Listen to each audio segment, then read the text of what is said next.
Hello, this is an introduction to modular arithmetic, which is a very fundamental it's a very fundamental thing in number theory, which is one of the four core areas of math team or competitive math, I guess. The main four areas of competitive math, if you did not know, are algebra, geometry, combinatorics, and number theory. And this one is all about number theory, a very specific part of number theory, actually.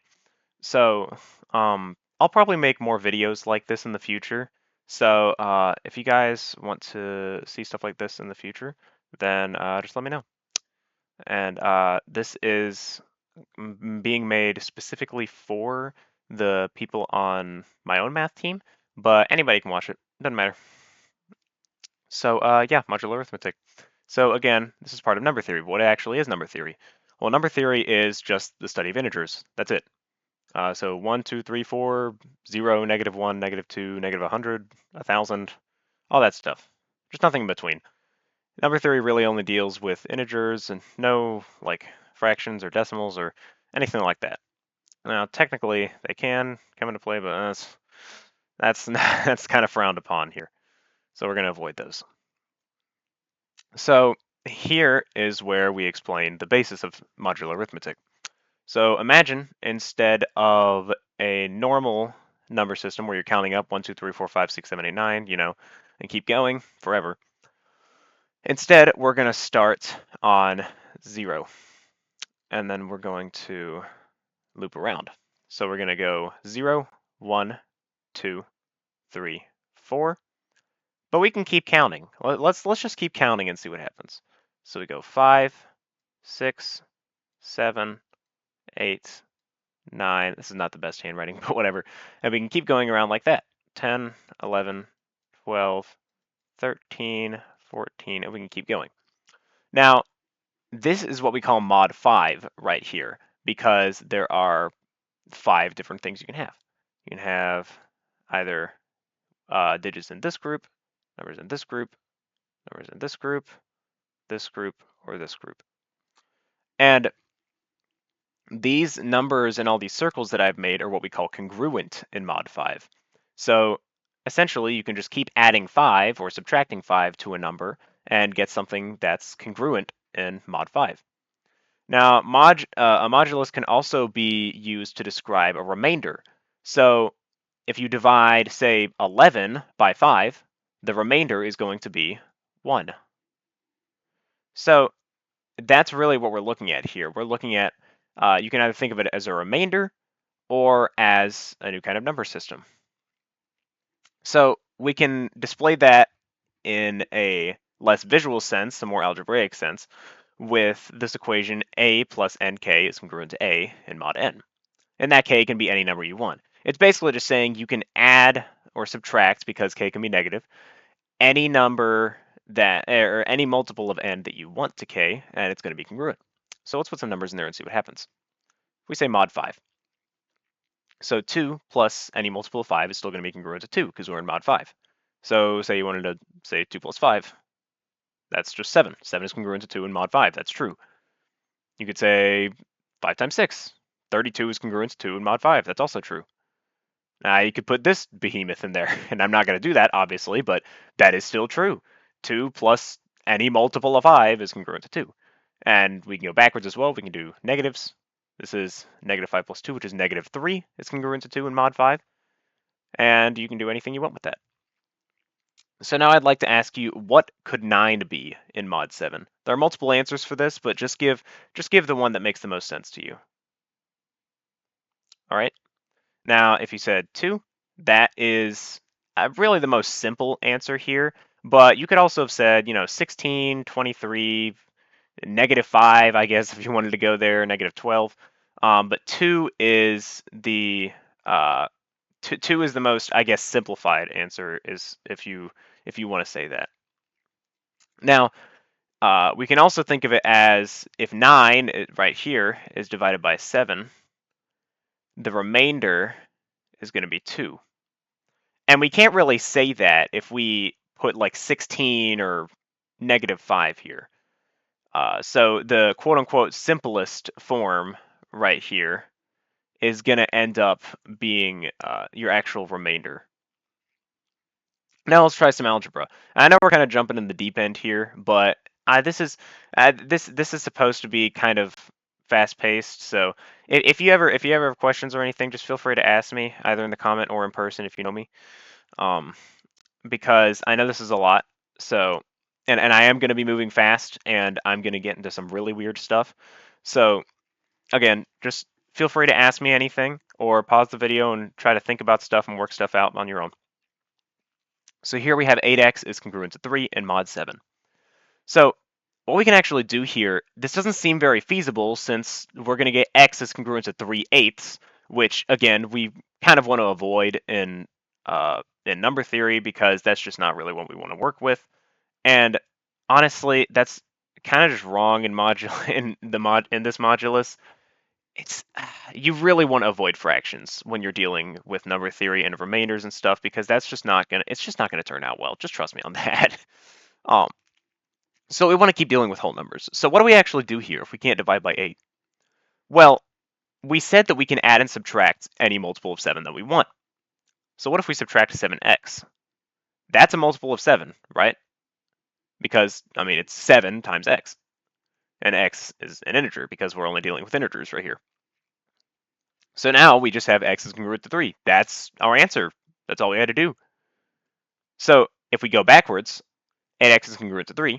If we plug in a number that's congruent to 3 right here in mod 7, so either 3 or 10 or 17 or 24, if we plug any of these in, we can see that this is in fact true. 3 is 3 more than a multiple of 7, and 24 is 3 more than a multiple of 7. If we plug in 80, 80 is 3 more than a multiple of 7. It's 77 plus 3.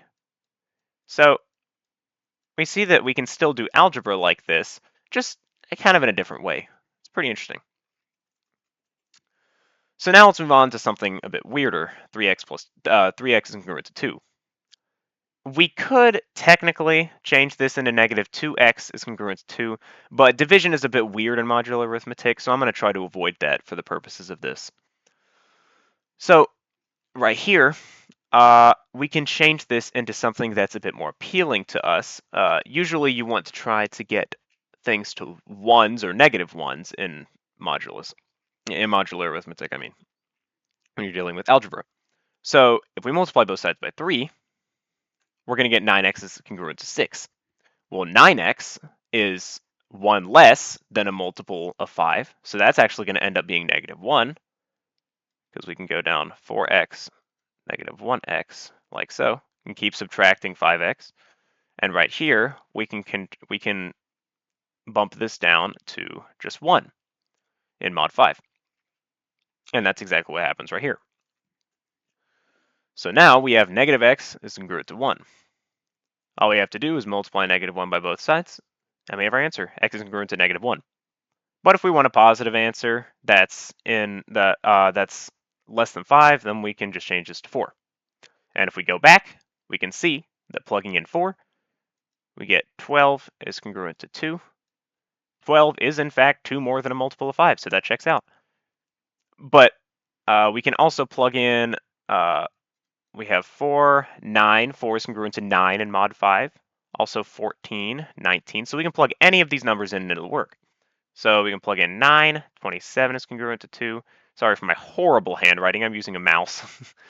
And 27 is 2 more than a multiple of 5.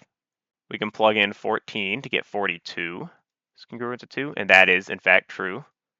42 is 2 more than a multiple of 5. So there you go. Pretty interesting. So now let's move on to exponents. Now, this looks a bit intimidating, but basically all this is saying is you can do the exact same thing as we have been doing before and ignore the exponent. See, now it looks pretty familiar. So you can basically just change the base of an exponent without worrying about the exponent. It's pretty great. And it'll still be congruent. So if we have 2 to the 31st, huge number, right? We're not expanding that. Screw it. Just say it's the same thing as 2 plus any multiple of 5 to the 31. So we could say 7 to the 31. Or we could also say negative 3 to the 31.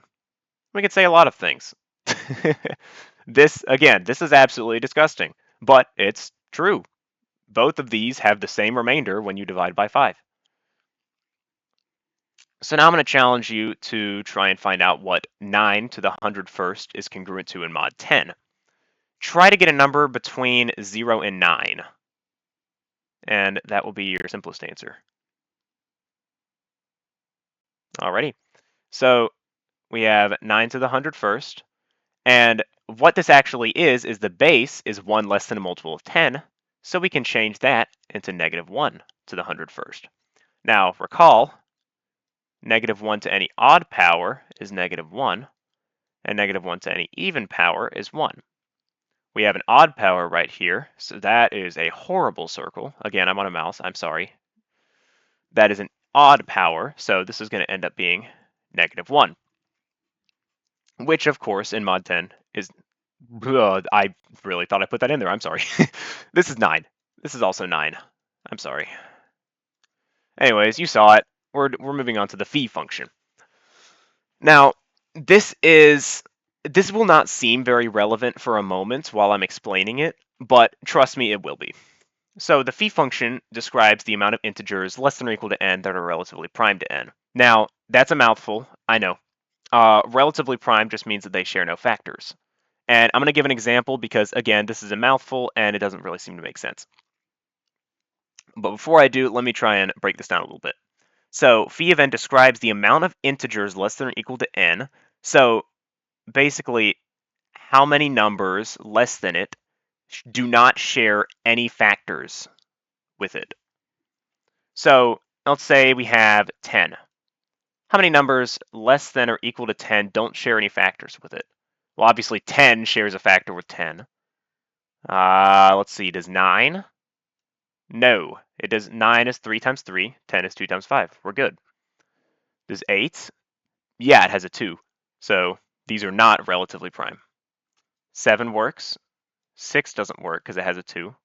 5 works. 4 doesn't work because it has a 2. 3, actually, no, I'm sorry. Why did I say 5? 5 does not work because 10 is 2 times 5. 3 works. 2 does not work. And 1 does not work because anything is divisible by 1. So phi of 10 is 3 because there are 3 numbers less than it that are relatively prime to it. So we can actually do this algebraically without having to sift through all of them. And again, this looks a bit intimidating, but I'll break it down for you. So all this is saying is we can break down n into its prime factorization. So say we have... actually, I'll give you an example in just a second. But this is the formula that you really need to know. And again, I'll show an example right now. So we have 50, right? 50 is our first example. This is n. N is equal to the prime factorization of 50, which is P1, 2 is the first prime factor of it, right? That's P1 to the K1 is 2 to the 1 right there, times P2 to the K2. This is the second prime factor of it, which is 5 to the 2. And again, that doesn't... If you're not familiar with prime factorization, this won't make a ton of sense, but all you need to know is that the prime factorization is when you break something down into all of its prime factors. So we can go 2, and sorry, hold on. Wow, I'm bad at drawing with the mouse. So we have 2, and trust me, that's a 25. Oh my gosh. So we have 2 and 25, and then over here we have 5 and 5. These are all prime numbers. So that is the prime factorization of 50, is 2 times 5 squared, which is which are these guys in our formula right here. So if we go back to our formula, phi of n is equal to, well, the number itself, n, times 1 minus 1 over p1, times 1 minus 1 over p2, and so on. And we only have 2 prime factors to deal with here. So Let's do 50 times 1 minus 1 over 2 is our first prime factor, times 1 minus 1 over 5 is our second prime factor. And we end up getting 50 times 1/2 is 25, times 4/5 is 20. So phi of 50 is 20. And if you're wondering why this works, it's a bit of a complicated explanation. So if you don't want to hear it, then just skip ahead and memorize the formula. But if you're somebody that benefits from explanation of formulas, then this is definitely for you. So basically, the prime factors of a number tell you what other numbers it shares a factor with. So if a number shares a prime factor with 50, that means that they're not relatively prime. So what numbers share a 2 with 50? Well, if we go backwards, we see that every other number shares a factor of 2. So we multiply 50 by, oh, that took away everything, my bad. So we multiply 50 by 1/2 to get rid of half of the numbers that are not relatively prime to it. Well, I say half of the numbers that are, to get rid of half of all the numbers because they're not relatively prime to it. Sorry, bad wording. Now, what numbers share the factor 5 with 50? Well, it's every fifth number, right? Because we're going in multiples of 5. That is a 3. So these, since we're going in multiples of 5, this is every fifth number, which means that only a fifth of all of the numbers less than 50, less than or equal to 50, I should say, share a prime factor of 5 with 50. So we multiply 50 by 4/5 to get the numbers in between here. These are all 4/5 of it because these numbers are the 1/5. So now that's basically why it works. That works for all of them. If you were to have a number that had a prime factor of 3, every third number would share a prime factor of 3. So you would multiply by 2/3 because 2/3 of the numbers less than it don't share a prime factor. All right, let's move on. So let's try another one. 360, the prime factorization. It shows you right there, but I'm going to break it down just so you know. So that's 2 and 180. This is called a factorization tree if you did not know. Very useful for determining prime factorizations. So we have 3 2's, and we can't take away any more 2's, so that's 2 to the third. Let's go 3 and 15, another 3, and a 5. And now these are all prime factors. So this is our prime factorization of 360. 3 2's, 2 3's, and a 5. So phi of 360 is 360 times 1 minus 1/2. Again, we don't have to worry about these exponents. We're only looking at the unique prime factors. 1 minus 1/2 times 1 minus 1/3 times 1 minus 1/5, which, if you work all this out, ends up being 96. And yes, you will always get an integer for that answer. I promise, it works that way. So let's try and do some stuff with this.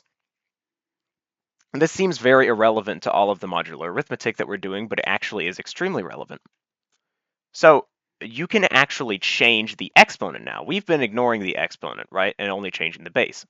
It is possible to change an exponent in a mod through mod phi of n. And that sounds a bit complicated, so let me just go ahead and give you an example right off the bat. So we have 3 to the 97. Is congruent to 3 to the 97 plus phi of n times k. All this is saying is in mod 360, this should be 360 in here, my bad. So you can change this exponent, you can add or subtract any multiple of phi of 360, which we've already determined to be 96. So 3 to the 97, this 97 up here can be altered in mod 96 as much as you want, which if we do some very basic arithmetic here, we can actually get just 3 to the 1 by subtracting one factor of 96. So we get 3 to the 97 is congruent to just 3 in mod 360, which is pretty neat. So now let's put this to the test. I know, again, kind of throwing you in the deep end, but try and see if you can do this. It's pretty interesting. All right, so first of all, we need to determine phi of 50, which I believe we already did back here. Yes, there's even all this stuff still up here. Let me get rid of that. Phi of 50 is 20. So,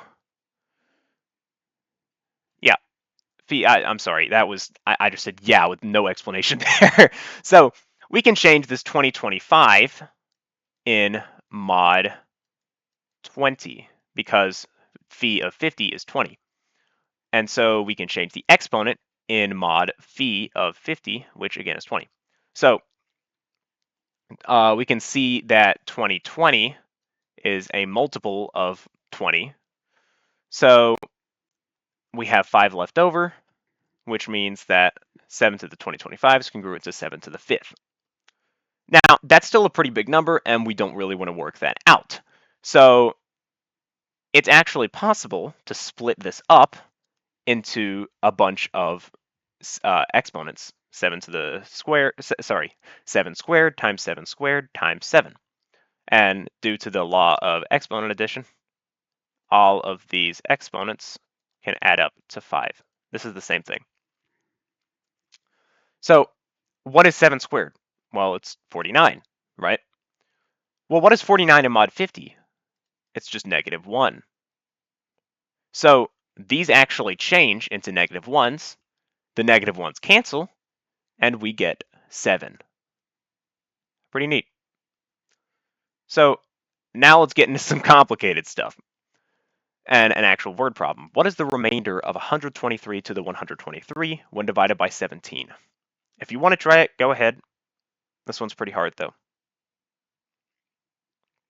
All right, so let's go ahead and set up a mod congruence. So we're looking for what 123 to the 123 is congruent to in mod 17, and we want the smallest number we can get because it's asking for a remainder. So we can go ahead and reduce the base in mod 17. Since 17 is a bit of a weird number, let's just go ahead and subtract 1 by 1 to make this easier. Go 106, 89, 72, 55, 38, 21, and 4. So now we have the smallest number we can get without going into negatives in the base. So let's mess with the exponent. Phi of 17, well, the prime factorization of 17's already, oh my gosh, 17's already a prime. So the prime factorization of 17 is just 17.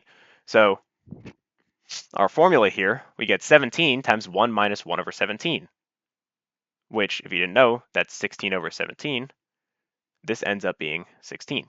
And this is actually true for any prime number. If you plug in a prime number to phi, you end up getting the prime minus 1.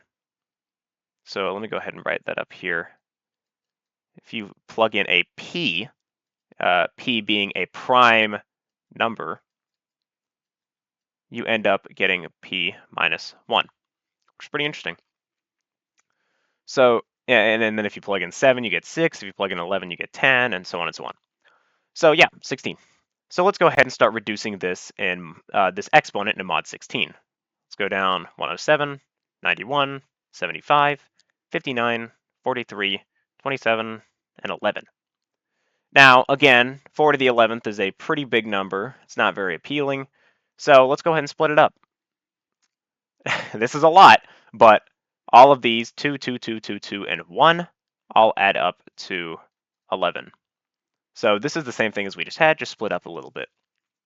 So we can change all of these to 16, and using the same strategy that we did last time, we can change all of these into -1s because they are 1 less than 17, and we end up getting 123 to the 123 is congruent to -4 in mod 17, which is the same thing as 13.